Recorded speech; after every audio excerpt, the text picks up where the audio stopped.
A 17-year-old girl sits alone in the cockpit of a passenger plane, 35,000 feet above the ground, surrounded by complete darkness. The pilots are unconscious. The instruments are dead. She has never flown a plane before. Yet somehow, in the next 40 minutes, she will have to land this aircraft and save 163 lives, including her own. Before we dive in, what time are you listening? Where are you from? Drop a comment below and tell me, and please like and subscribe for more videos like this. Maya Chen boards flight 447 on a Tuesday evening. Her backpack stuffed with college brochures and a half-eaten sandwich from the airport. She is 17, headed home from a university campus tour, and already regretting the window seat. She hates flying. The turbulence makes her stomach flip, and she can never sleep with strangers so close. But her mum insisted on this trip, said it would be good for her future. So here she is, buckling in as the plane fills with tired business travelers and families with screaming toddlers. The flight attendants go through their routine. Emergency exits, oxygen masks, flotation devices. Maya barely listens. She has heard it 100 times. She plugs in her earbuds and closes her eyes, trying to ignore the knot of anxiety in her chest. The plane takes off smoothly. The city lights shrank below them, turning into a glittering grid that stretches for miles. Maya watches for a while, then pulls out her phone to scroll through photos from the campus tour. She imagines herself there next year, walking between classes, finally free from high school drama. The flight is supposed to be 2 hours. Easy. She will be home before midnight. But 20 minutes into the flight, something changes. The cabin lights flicker. Just once, then again. A few passengers glance up, confused. Maya frowns and looks out the window. The wing lights are stuttering too, like a dying flashlight. Then everything goes dark. Completely dark. The overhead lights, the reading lamps, the screens on the seatbacks, even the glow from the cockpit vanishes. The plane is swallowed by blackness. For a moment, there is stunned silence. Then the screaming starts. People are panicking. A woman across the aisle is sobbing into her hands. A man is shouting for the flight attendants. Maya's heart is pounding so hard she can feel it in her throat. She grips the armrests and tries to stay calm. Planes do not just lose power. That is not how it works. There are backups, redundancies. This has to be temporary. But the lights do not come back on. And worse, the plane is tilting. Slowly at first, then more sharply. The nose is dipping forward. Maya feels the sickening sensation of falling, like the ground is rushing up to meet them. The oxygen masks drop from the ceiling, dangling like lifeless limbs. A recorded voice crackles through the speakers, telling everyone to remain calm, but the message is cut off halfway. The plane is descending, fast, too fast. Maya pulls the mask over her face and tries to breathe. Her hands are shaking. She thinks about her mum, her little brother. She wonders if this is how it ends, in a metal tube hurtling toward the earth with no warning and no goodbye. Then the cockpit door bursts open. A flight attendant stumbles out, her face pale and slick with sweat. She is dragging one of the pilots, his body limp and heavy. Another attendant rushes to help, and together they lay him on the floor. The passengers nearest to them gasp. Someone yells, asking what is happening. The flight attendant does not answer. She disappears back into the cockpit and returns with the second pilot. He is unconscious too. Both of them. Maya cannot process it. How can both pilots be down? Who is flying the plane? The flight attendant is shouting now, her voice shrill and desperate. She is asking if anyone on board knows how to fly. Asking if there is a pilot, a co-pilot, anyone. The cabin erupts into chaos again. People are yelling, crying, praying. No one steps forward, because no one knows. No one except Maya. She does not know how to fly a plane. Not really. But she knows more than anyone else here. Her dad was a pilot. Not for airlines, just small private planes. He used to take her up on weekends when she was a kid, before the divorce. He would let her sit in the co-pilot seat and watch him work the controls. He explained everything. The throttle, the yoke, He even let her take the controls once, just for a few minutes, while they cruised over the countryside.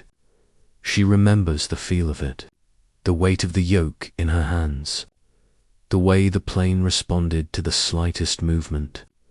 She was 12 then. That was 5 years ago. But it is more than anyone else on this plane has. She unbuckles her seatbelt and stands. Her legs feel like jelly. She pushes past the crying woman and stumbles toward the front. The flight attendant sees her coming and grabs her arm. She asks Maya if she can fly. Maya hesitates.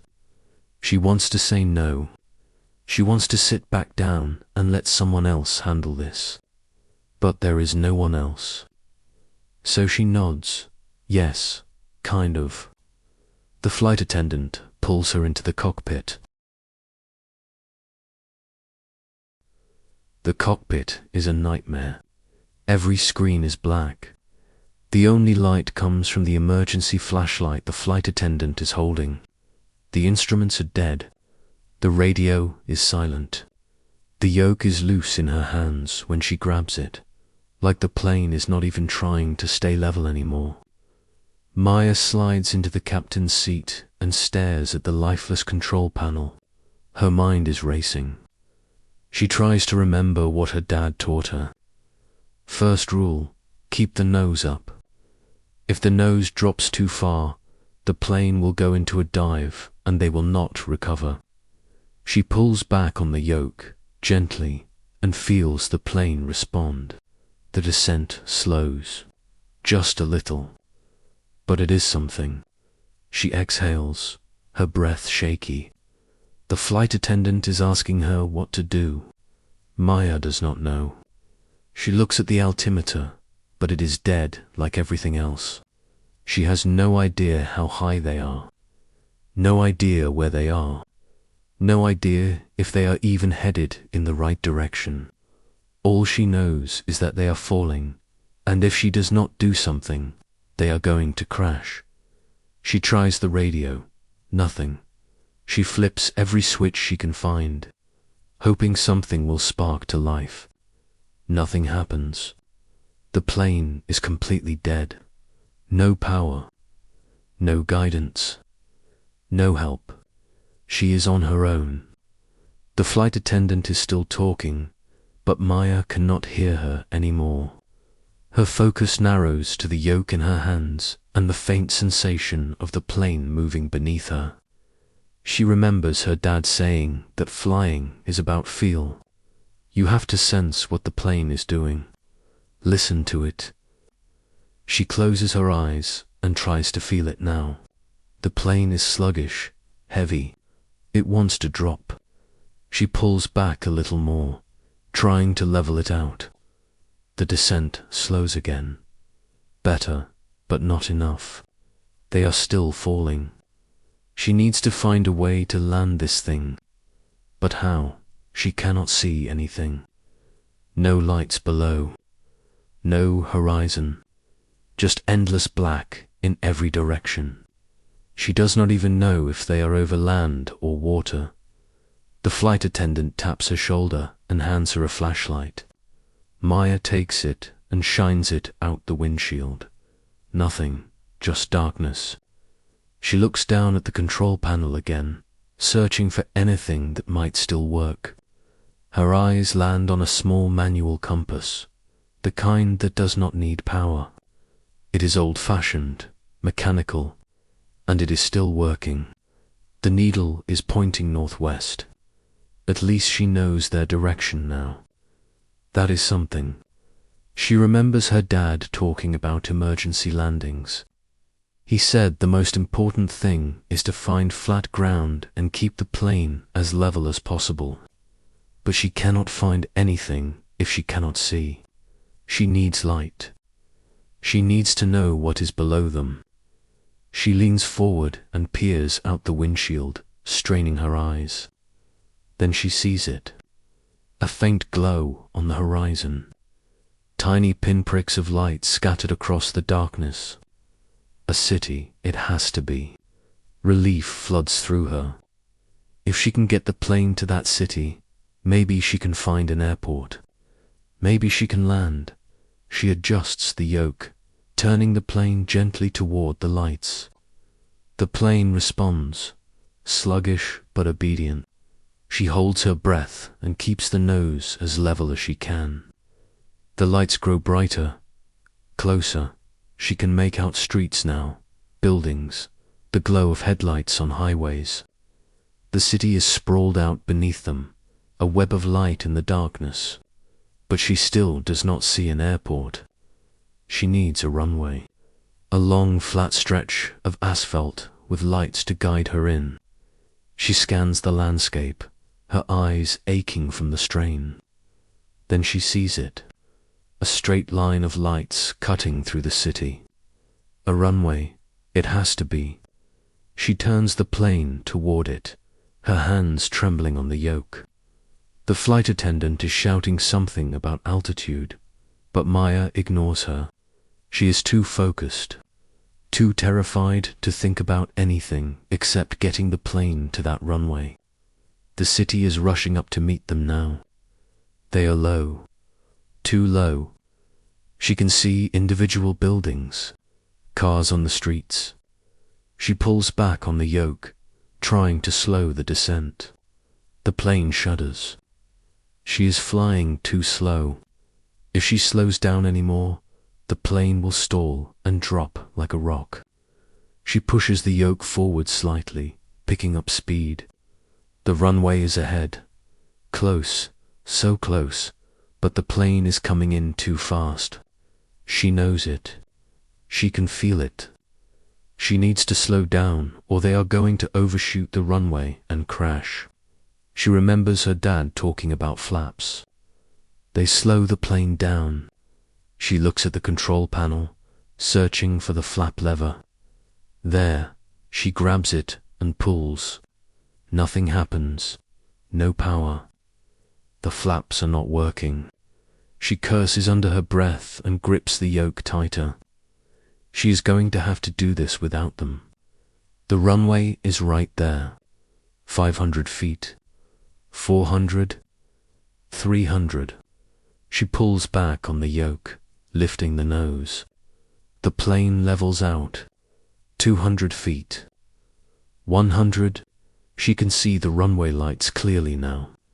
She braces herself and pulls back harder. The wheels hit the ground with a violent jolt. The plane bounces, slams down again. Maya fights to keep it straight, her arms burning with the effort. The plane is skidding, veering to the left. She pushes the right rudder pedal, trying to correct it. The plane straightens out, slows. The end of the runway is coming fast. Too fast. She slams her feet on the brakes. The plane shrieks and shudders, metal grinding against asphalt. Then it stops. Complete silence. Maya sits frozen in the captain's seat, her hands still gripping the yoke. She cannot believe it. They are on the ground. They are alive. Behind her, the cabin erupts into cheers and sobs. The flight attendant is hugging her, crying into her shoulder. Maya does not move. She cannot. Her body is numb. Her mind is blank. All she can do is stare out the windshield at the runway lights stretching into the darkness. Emergency vehicles are racing toward them, their sirens wailing. Firefighters and paramedics swarm the plane. The door is pried open and passengers are helped out, stumbling onto the tarmac in shock. The pilots are taken away on stretchers. They will recover, the paramedics say. Some kind of sudden illness. Carbon monoxide, maybe. They are not sure yet. But they will be okay. Everyone will be okay because of Maya.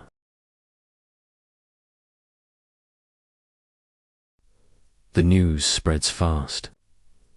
By the next morning, Maya's face is on every screen in the country. The teen who landed a plane in total darkness. The girl who saved 163 lives. Reporters camp outside her house. Strangers stop her on the street to thank her. The airline offers her free flights for life.